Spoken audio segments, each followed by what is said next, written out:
আজকে সুইট কর্নের একটা এমন স্বাদের রেসিপি দেখাবো, খাট্টা মিঠা খেতে ইচ্ছে করবে। এটা আমি জলটা বসিয়ে দিয়েছি, এটা কেটে নিয়েছি, ঢেলে দেবো। এটা ধোয়াই ছিল, দোকান থেকে ফ্রিজের মধ্যেই ছিল, ঘরে এনেও ফ্রিজে রেখেছিলাম।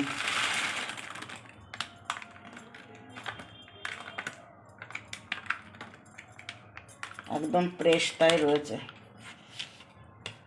এর মধ্যে একটু লবণ দিয়ে দেব। এটা 10 মিনিটের জন্য আমি উগলিয়ে নেব, সিদ্ধটা করে নেব। 10 মিনিট মতো রেখেছি, আমার এটা সিদ্ধ হয়ে গেছে।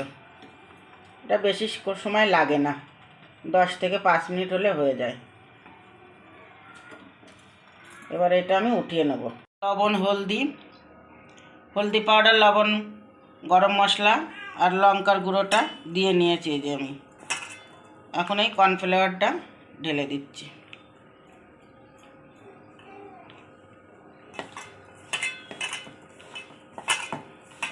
এটা দিয়ে ভালো করে মাখিয়ে নেব। ভালো করে জল ছেঁকে নিয়েছি, এর মধ্যে একটু জল নেই। ফুলে ফুলে কি সুন্দর বড় বড় হয়েছে, এ দেখেন।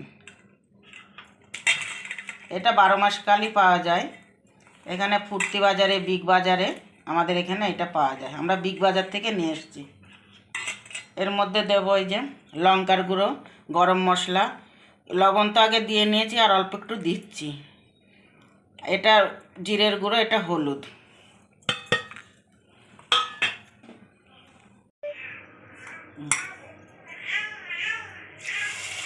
এইভাবে দিয়ে দিয়ে সব কটা ভেজে নেব।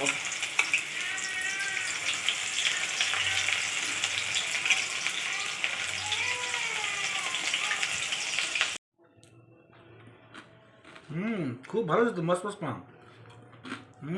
সুইট কর্ন ভাজা না, সুন্দর লাগে খেতে। তো মচমচ করছে না? ধনেপাতা সময় এর সাথে একটু ধনেপাতা দিয়ে রেখে তো কেমন লাগে? ধনেপাতা পেঁয়াজ দিয়ে মাখিয়ে খেতে হয়, ওটা আরও সুন্দর লাগে, টেস্টি দুগুণ বেড়ে যায়। ভালো হয়েছে না? মনে হচ্ছে তুই সবই খেয়ে নিবি। সব খেয়ে নেবো আমি। হ্যাঁ, এত ভালো হয়েছে না। অনেক ভেজেছি, 4 প্যাকেট ভেজেছি, অনেক হয়েছে। তুই খা না কটা, তো ভালো লাগে, সব কটা খেয়ে নে। কেমন হয়েছে বল বন্ধুদের, বন্ধুদের বল, খেতে বল। বাড়ি বানাও খাবার, খুব ভালো লাগে। এভাবে মাখাবেন পুরো চানাচুরের মতো, কি সুন্দর মচমচ হয়েছে, খেতেও কিন্তু খুব সুন্দর হয়েছে।